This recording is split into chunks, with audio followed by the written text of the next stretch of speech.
Alors je suis un peu malade ce soir, désolé. La toux qui représentative. Moi je m'appelle Médité en réalité. Mehdi parce que je m'appelle Mehdi et mon nom de famille commence par T, original. C'est Ali qui m'a trouvé ce pseudo, ce nom d'artiste. Quand j'allais le voir pour lui dire que je voulais remonter sur scène, je me suis pris autant d'esclavagisme. Il m'a dit tu t'appelles Mehdi? J'ai dit oui. Il m'a dit non, il y a beaucoup trop de Mehdi dans cette pauvre France. Toi tu seras Médité. Comme ça tu pourras méditer de temps en temps tout en buvant un verre de thé. Et tant que tu y es, n'oublie jamais que tant que le temps sera là, il sera impossible de tenter quoi que ce soit. J'ai dit ok. Oui, j'aime la littérature. Parce qu'avant de faire de l'humour, je faisais du slam. Je me suis dit, à défaut de faire l'arabe qui fait rire, je vais faire l'arabe littéraire. Il y a pas moins de concurrents à ce niveau-là. Moi je suis d'origine marocaine. J'ai commencé à me pakistaniser vers l'âge de 13 ans.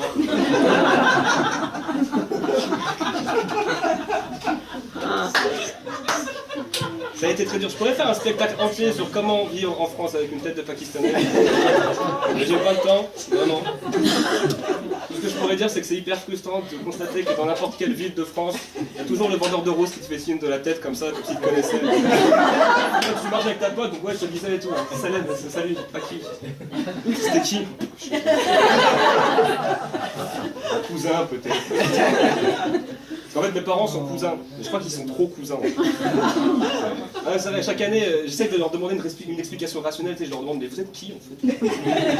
L'un pour l'autre, vous êtes qui? Et chaque année, j'ai une version différente. En fait, le père de ton père, c'est le demi-frère de ma cousine, qui est l'arrière-grand-tante de ton oncle. Je vais écrire une série sur ma famille, je vais l'appeler Game of Thrones. Un autre dromadaire que ça. Croiser la main. Moi je vais avoir 27 ans à la fin du mois, ça va, je le vis bien. J'ai jamais été complexé par mon âge, parce que j'ai toujours vécu avec des personnes plus âgées que moi. L'avantage quand tu vis avec des personnes plus âgées que toi, c'est que tu dis finalement, ça va, la misère est encore là. Mais il y en a qui t'inspirent, non, vraiment il y en a qui t'inspirent. J'ai jamais été en phase avec les gens de mon âge en réalité. Parce que je crois que c'est une question de génération, tu sais. Mes parents, ils sont pas nés en France, ils ont pas vécu en France, ils sont arrivés en France comme ça, ma mère la louve, elle a lâché une portée de 5 comme ça. On était là. À la base on était 6, on a raquetté un. Et puis à quoi bon être complexé par son âge en 2018, sérieusement? Il y a une étude qui a été réalisée comme quoi on passerait 5 à 6 ans de notre vie devant notre téléphone portable. Je sais pas si vous réalisez le truc. En gros, t'as ton âge, tu mets plus 5. Quoi. Moi, par exemple, cette semaine, j'ai passé 23 heures sur YouTube à regarder des vidéos de Cassos. Comme ça. À rigoler, comme ça. Un chaton. Ça fait remettre en question. Hein. Je me demande, tu sais, j'imagine sur mon lit de mort, comme ça, tu sais, à la fin de ma vie, comme ça, ouais, c'est bon, je sens que je vais partir, c'est la fin. Putain, le temps que j'ai perdu sur Snapchat. Oh mon Dieu. C'est Snapchat d'ailleurs qui m'a fait réaliser que j'étais plus en phase, j'étais en décalage. L'année dernière, j'étais sur Snapchat, et j'ai vu le snap d'un gars. D'ailleurs, je le connaissais pas, je sais pas qui c'était. On a tous un contact sur Snapchat, on ne sait pas qui c'est. Et puis, il était comme ça, son snap, c'était ça. Premier snap. Oh! Oh! Oh! Voilà, c'était le premier snap. Déjà 5 secondes de ma vie perdues, à jamais. Je me dis foutu pour foutu, je vais regarder le deuxième. Ah! Ah! Ah! Ah! Ah! Voilà, ça c'est le deuxième. Si la troisième sera la bonne. Et là il fait ah! Ah! Ah, il fait tellement froid là. C'est même plus la Russie ici, c'est la Sibérie.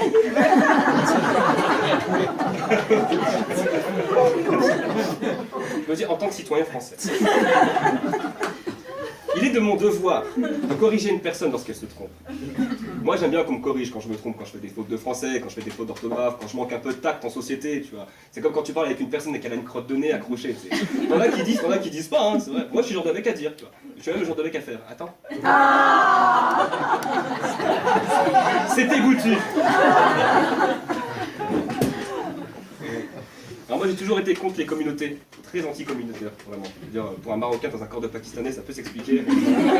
Alors moi j'aime pas ça. Et d'autant plus triste de constater que même entre Maghrébins, on se tire dessus, on est racistes entre nous. Je trouve ça bête quoi. Regardez la communauté juive par exemple. Ils sont super soudés entre eux, les mecs, ils prennent des décisions entre eux. Ils sont unis, nous on est là comme ça.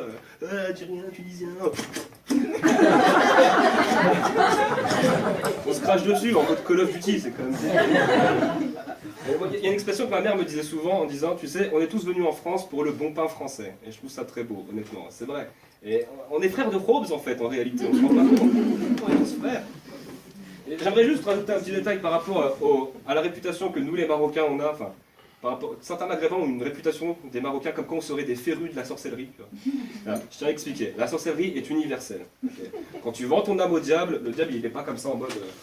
alors le diable porte des lunettes pour moi. Toujours. Alors oui, j'ai bien reçu votre demande de passation de votre âme.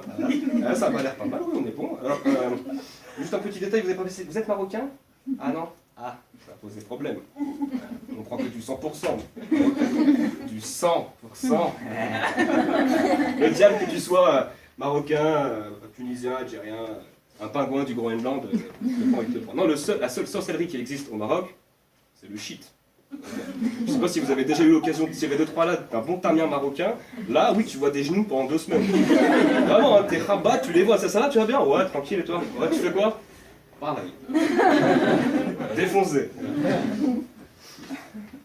Cette semaine, j'ai regardé un documentaire sur Arte, une émission qui s'appelle Théma, je ne sais pas si vous connaissez. Question rhétorique, je vous demande de vous taire, s'il vous plaît. En fait, c'est une émission qui s'appelait Pré-Crime, qui disait qu'en gros, aux États-Unis, ils avaient développé une technologie à la police de Washington, comme quoi ils seraient capables, sous forme d'algorithme et de probabilité, de pouvoir sortir une liste de personnes qui seraient potentiellement capables de passer à l'acte criminel. J'aurais jamais dû regarder cette émission. Ça m'a niqué le cerveau. Et je me suis fait avoir, t'es 19h devant la télé, ce soir sur Théma, à 20h50, Théma. Tu vas devenir parano. Tu vois, j'étais comme ça devant ma télé, ça s'est fini, j'ai éteint la télé, j'étais comme... Je suis sûr qu'on a mis ma voiture sur écoute. C'est pour ça, elle démarre pas le matin, putain, je suis certain. Il disait aussi que lorsqu'un homme likait sur Facebook Britney Spears ou bien Desperate Housewives, il avait 73,88% d'être gay. C'est quand même débile, parce que moi j'adore cette série, franchement. Et je la regardais parce que les femmes et les actrices, elles étaient fraîches quand même, c'est paradoxal. Donc faites gaffe les gars quand vous likez des trucs sur Facebook, parce qu'après être fiché S, vous allez être fiché PD. Vous allez partir à l'étranger, on va vous contrôler comme ça. Douane, écartez-lui les fesses, on va lui introduire des objets contendants. Contendant. Quand bien ce mot, je sais pas pourquoi. J'adore ce mot. Avec les femmes, c'est compliqué en ce moment. En fait, non, c'est pas que c'est compliqué, c'est que je suis fané en fait. Je suis gavé même. Comme les oies. C'est marrant le bruit qu'elles font. On aurait dit les murlocs dans World of Warcraft. Tu sais. Ça, c'est la partie dégueu. On m'a dit qu'en France, on est bien de parler de cul.